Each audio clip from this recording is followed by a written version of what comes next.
আজকে খুব একটা মজার ক্লাসের মাধ্যমে আমরা শেখার চেষ্টা করব যে কিভাবে আমরা ইংরেজিতে একটা স্টোরি বলতে পারি বা একটা গল্প বলতে পারি। সো আজকের ক্লাসটার জন্য আমরা মনে করব যে আমরা কলকাতায় গিয়েছি এবং কলকাতায় আমাদের সঙ্গে কিছু একটা হয়েছে এবং সেটার গল্পটাই আমরা আমাদের কোনো ফ্রেন্ডকে বা আমাদের কোনো ফ্যামিলি মেম্বারকে এই গল্পটাই আমরা বলছি।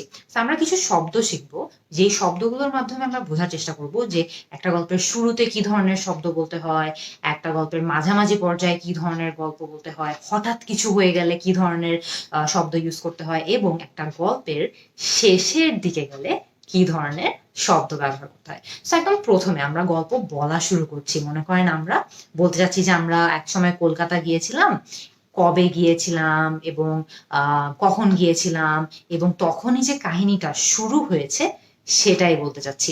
সো আমরা এখন ফার্স্ট স্টেজে শিখবো how to begin a story in English, মানে ইংরেজিতে একটা গল্প বলা কিভাবে আমরা শুরু করতে পারি। সো কলকাতায় গেছি, কিভাবে বলা শুরু করতে পারি? Dash, I went to Kolkata in the summer of 2019. Firstly, I went to Kolkata in the summer of 2019. অথবা first of all, I went to Kolkata in the summer of 2019. অথবা to start off with, I went to Kolkata in the summer of 2019. So খেয়াল করে দেখবেন, firstly, first of all, to start off with, সাধারণত এই ধরনের শব্দগুলো দিয়ে আমরা একটা গল্প বলা শুরু করতে পারি। সো আমরা কিন্তু এর মধ্যে শিখলাম যে কিভাবে আমরা একটা গল্প বলার শুরু যখন করি তখন আমরা ফার্স্টলি ইউজ করতে পারি, ফার্স্ট অফ অল ইউজ করতে পারি, to start of with use করতে পারি। এরপরে আমরা বলতে পারি যে হ্যাঁ, আমি হয়তো কলকাতা গিয়েছিলাম এবং অমুক বছরে গিয়েছিলাম, সামারে গিয়েছিলাম। সো এই ধরনের তথ্যগুলো অ্যাড করতে পারি। এরপরে আমরা কি বলতে পারি? আমরা এখন শিখবো যে কিভাবে আমরা এই ফার্স্ট বাক্যটা বলার পরেও ইংরেজিতে একটা স্টোরি বা একটা গল্প কন্টিনিউ করতে পারি বা আরো অনেক বেশি তথ্য অ্যাড করতে পারি। চলুন শিখে নিই। Dash, I visited a museum there. আমি বলতে চাচ্ছি যে আমি এরপরে একটা মিউজিয়ামে গিয়েছিলাম। Then I visited a museum there. অথবা after that I visited a museum there. অথবা next I visited a museum there. সবগুলোরই অর্থ হলো যে এর পরে, মানে প্রথমে তো আমি কলকাতা চলে গেলাম, এরপরে আমি সেখানে গিয়ে একটা মিউজিয়ামে গিয়েছি। So then, after that, next, এই ধরনের শব্দগুলো ব্যবহার করে আমরা বলতে চাই যে এর পরে কি হয়েছে। সো যখন আপনি একটা জিনিস বলে ফেলেছেন এবং তারপরে কিছু একটা হয়েছে সেটা বুঝাতে চাচ্ছেন, তখন আপনি দেন, আফটার দ্যাট, নেক্সট, এই ধরনের শব্দগুলো ইউজ করতে পারবেন। এরপরে আপনি কি বলবেন? এরপরে আমরা কিন্তু আস্তে আস্তে আমাদের কাহিনীর মেইন ঘটনাতে চলে যাচ্ছি। কি বলতে পারি? Dash, I went to the historical artifact section. খেয়াল করে দেখেন, আমরা কিন্তু অলরেডি একটা মিউজিয়ামে আছি। এখন আমরা বলতে চাচ্ছি যে যে ঘটনাটার বর্ণনাটা আমি দিব সেটা এই সেকশনে যাওয়ার পর শুরু হয়েছে। আপনি এটা কিভাবে বলতে পারেন? Dash, I went to the historical artifact section. It all started when I went to the historical artifact section. অথবা it all began when I went to the historical artifact section.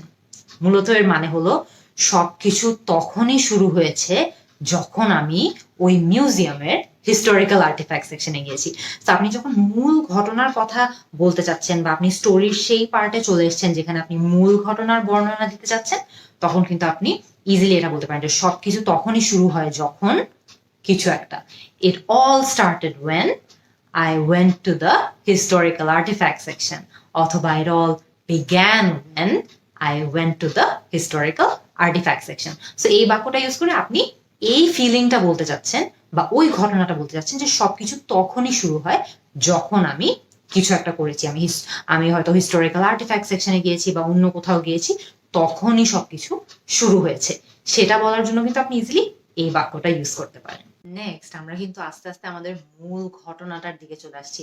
So অনেক সময় হয় না যে আপনি একটা গল্প বলছেন এবং গল্পে কোনো একটা বিরতি ঘটলো বা বাধা আসলো, এই ধরনের জিনিসের আশেপাশেই কিন্তু আমাদের গল্পটা ঘোরাফেরা করে। তো আমরা যখন এরকম একটা বাধার কথা বলবো বা এরকম কোনো একটা বড় ঘটনা ঘটেছে যেটা আমাদের স্টোরিতে একটা বাধা সৃষ্টি করেছে, সেটার বর্ণনা দিব। সেটা আমরা কিভাবে দিতে পারি সেই বাক্যটা নিয়ে আমরা এখন আলোচনা করব।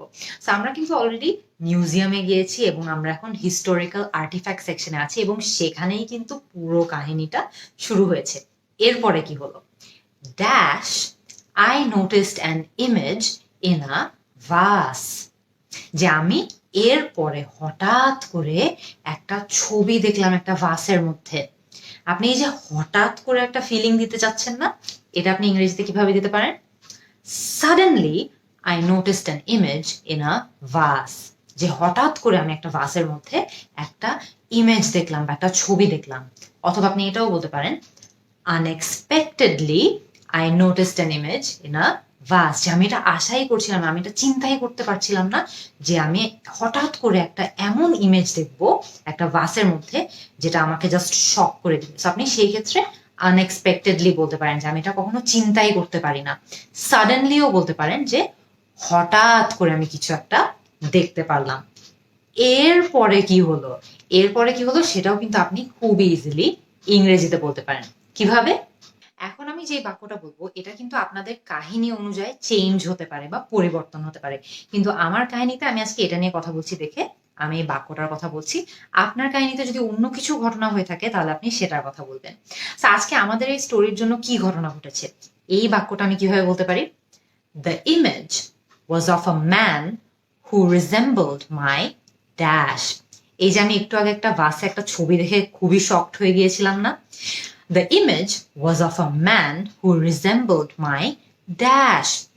আমি যে ছবিটা দেখেছি সেই ছবিটা একটা লোকের ছিল যে দেখতে আমার পরিচিত কারোর মতো। So the image was of a man who resembled my father. যে আমি যার ছবি দেখেছি সে দেখতে আমার বাবার মতো। বা the image was of a man who resembled my brother. বা the image was of a man who resembled my grandfather. আমার দাদার মতো। বা ব্রাদার বললে আমার ভাইয়ের মতো। সো আজকের ঘটনার জন্য আমরা যে মূল স্টোরিটা বলছি সেটা হচ্ছে যে আমি ভাসে একটা ছবি দেখেছিলাম, যে ছবিতে একটা লোক ছিল এবং সেই লোকটা দেখতে আমার বাবার মতো অথবা আমার ভাইয়ের মতো অথবা আমার দাদার মতো, যে কোনো কিছুই কিন্তু আমি বলতে পারি। খেয়াল করে দেখবেন এই বাক্যটা কিন্তু আপনাদের স্টোরি অনুযায়ী চেঞ্জ হবে। আমি কিন্তু আমার স্টোরির কথা মাথায় রেখে আমি বলছি যে আমি এমন একটা মানুষ, আমি এমন একটা ছবি দেখেছি একটা বাসে, যে ছবিতে এমন একটা মানুষ ছিল, যে মানুষটা আমার দাদার মতো দেখতে বা আমার বাবার মতো দেখতে বা আমার ভাইয়ের মতো দেখতে। সো আপনাদের স্টোরিতে কিন্তু সেটা চেঞ্জ হবে। এখন আমরা আমাদের স্টোরি বা আমাদের গল্পের একদম শেষ পর্যায়ে এসে গেছি। গল্পের শেষে যখন আমরা থাকি তখনও কিন্তু আমরা কিছু কমন শব্দ ব্যবহার করতে পারি। সেই শব্দগুলো হয় in the and, eventually, finally, এই ধরনের শব্দগুলো। সো আমি যদি আমার সেই কাহিনীটাকে শেষ করতে চাই যে আমি একটা বাসে একটা ছবি দেখেছি এবং সেই ছবিটার লোকটি আমার দাদার মতো দেখতে বা আমার বাবার মতো দেখতে বা আমার ভাইয়ের মতো দেখতে, সেটা যদি আমি বলতে চাই তাহলে আমি এখন স্টোরিটা যদি শেষ করতে চাই আমি কিভাবে করতে পারি? Dash, though, when I looked at the image closely, I thought it was just a coincidence. In the end, though, when I looked at the image closely, I thought it was just a coincidence. যে শেষমেশ আমি যখন ছবিটা দেখলাম আর মনে হলো এটা আসলে জাস্ট একটা কোইন্সিডেন্স, এটা আসলে এমনি হয়েছে, এমন কোনো বড় ঘটনা না। বা আপনি এটাও বলতে পারেন যে ইভেন্চুয়ালি দো when I looked at the image closely, I thought it was just a coincidence. যে পরে আমি একটু চিন্তা ভাবনা করে দেখলাম আরে এরকম তো অনেক সময় হয় যে চেহারায় হালকা পাতলা মিল থাকে দুই তিনজন মানুষের বা একটু দেখতে সিমিলার হয়, সেটা একটা জাস্ট কোইন্সিডেন্স, এটা বড় তেমন বড় কিছু না। সো আপনি ইন দি এন্ড বলতে পারেন, ইভেন্চুয়ালি বলতে পারেন, ফাইনালি বলতে পারেন। এই তিনটা শব্দ কিন্তু আমরা, এরকম আরো অনেক শব্দ আছে কিন্তু আমরা মূলত যখন একটা স্টোরি শেষ করতে চাই তখন কিন্তু আমরা in the end, finally, eventually এগুলো ইউজ করি যখন আমরা মিন করতে চাই যে অবশেষে এমন কিছু একটা হলো। আমার কাহিনীতে আমি যদি সেটা বুঝাতে চাই আমি বলতে পারি অবশেষে আমি যখন ছবিটাকে আরেকটু কাছাকাছি দেখলাম আমার মনে হলো যে ঘটনাটা আসলে তেমন বড় কিছু না, দুই তিনজন মানুষ একই রকম দেখতে হতেই পারে, এটা জাস্ট একটা coincidence. So in the and, eventually, finally, যে কোনো একটা, এই তিনটার মধ্যে যে কোনো একটা ইউজ করে আমি আমার বাক্যটা শেষ করতে পারবো যে ইন দি এন্ড দো when I looked at the image closely I thought it was just a coincidence অথবা eventually অথবা finally, এবং এটা বলে আমি কিন্তু আমার গল্পটা শেষ করতে পারবো। সো আমরা যদি খুব দ্রুত একটা রিভিশন দিই যে একটা গল্পের শুরুতে, একটা গল্পের মাঝামাঝি পর্যায়ে, একটা গল্পে হঠাৎ কিছু একটা হয়ে গিয়েছে সেই জিনিসটা বর্ণনা দেওয়ার জন্য, আর একটা গল্পের শেষে আমরা কি কি ধরনের শব্দ ইউজ করতে পারি, এই জিনিসগুলো যদি আমরা একবার রিভিশন দিতে চাই তাহলে আমরা কি কি মনে করতে পারবো। একদম প্রথমে আমরা যখন বলতে চাই যে আমরা একটা গল্প বলা শুরু করছি, সেই ক্ষেত্রে আমরা কি কি শব্দ ইউজ করতে পারি?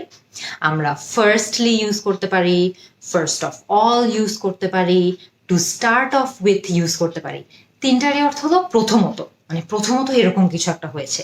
তো আপনি যখন গল্প বলা শুরু করছেন তখন কিন্তু আপনি firstly, first of all, to start of with এরকম ধরনের শব্দগুলো ইউজ করতে পারেন। এরপরে মনে করেন যে স্টোরিটা আপনি এখন কন্টিনিউ করতে চান, কি কি শব্দ ইউজ করতে পারেন? দেন, after that, next, it all started when, it all began when.